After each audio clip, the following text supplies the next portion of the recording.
اور آج संबोधित करेंगे कुरान से। क्या इस पूरे संबोधन का निचोड़ है? देखिए, इसका निचोड़ ये है कि बेसिकली हर इंसान को, क्योंकि कुरान सब इंसानों के लिए है, सिर्फ मुसलमानों के लिए नहीं है। ये हमने गलती करी कि इसको अपनी किताब कह के ठप्पा इस पे लगा दिया। सबको कुरान से जोड़ना है, इस सेंस में कि कुरान में लिखा क्या है इसको समझ के पढ़ें, इसकी ट्रांसलेशन पढ़ें, हिंदी में पढ़ें, उर्दू में पढ़ें, इंग्लिश में पढ़ें और इस मैसेज को समझें ताकि एक अच्छे इंसान बने। क्योंकि कुरान से दूर होने की वजह से हमारी जो मिसअंडरस्टैंडिंग्स हुई हैं उससे हमने साइंस को भी कुछ कुरान से अलग की चीज़ कह दिया। एक ज़माने में कहते थे कि जो साइंस पढ़ता है वो दहरिया हो जाता है, एथिस्ट हो जाता है।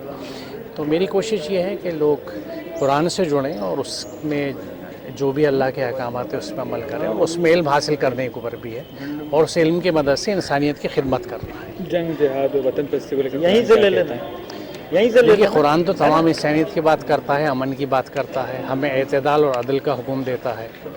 बेकसूर को मंडी के हकीकत तो ये है कि मुझे अफसोस होता है और शर्मिंदगी महसूस होती है कि इन चीज़ों को हमें रिपीट करना पड़ता है।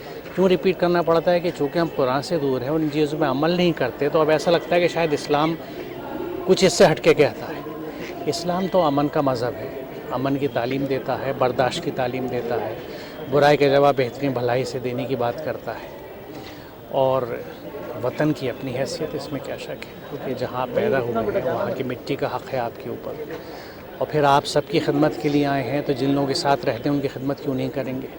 आप वाइस चांसलर है तो एक बात आपसे पूछना लाजमी हो जाती है, कश्मीर की जो समस्या है, आप बुरहान वानी जैसे आतंकवादी होते जो स्टूडेंट है, फैमिली एजुकेटेड फैमिली से निकल कर आ रहे, क्या इसके पीछे वजह मानते हैं आप कि एक स्टूडेंट या एक एजुकेटेड फैमिली में से आतंकवादी बन रहा है? देखिए, अब ऐसा लगता है कि मिसगाइड होने के लिए जाहिल होना ज़रूरी नहीं है।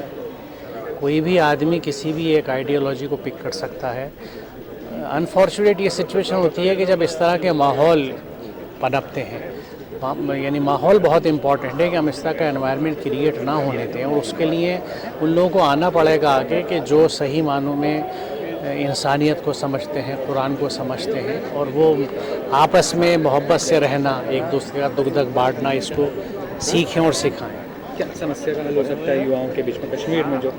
देखिए, हल यकीनन हो सकता है, उसी वक्त हो सकता है जब हर तरह का आतंक वहाँ पे बंद हो, वायलेंस हर तरह का बंद हो, क्योंकि बातचीत से हर चीज़ हल हो सकती है और उसके लिए पहली चीज़ ज़रूरी है कि माहौल पुरअमन हो।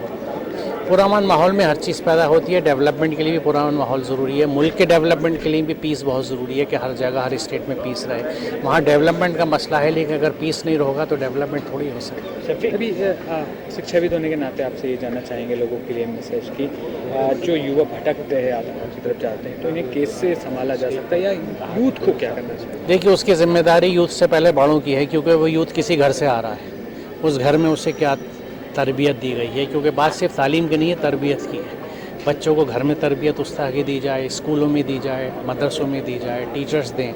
तो टीचर्स और पेरेंट्स का बहुत बड़ा रोल है कि अपने बच्चों की तरबियत इस तरह से दें कि वो इंसानियत को मुक़द्दम समझें और खिदमत को मुक़द्दम समझें। शुक्रिया। सारे जहां से अच्छा हिंदुस्तान मज़हब नहीं सिखाता आपस में। एक आज किस मौजू पे आप बात करने वाले हैं और क्या इसका निचोड़ है? नहीं, मुझे जो हुक्म दिया गया है इस पे कि मैं मज़हब नहीं सिखाता, आपस में बैर रखना के मौजू पर अपनी बात रखूं।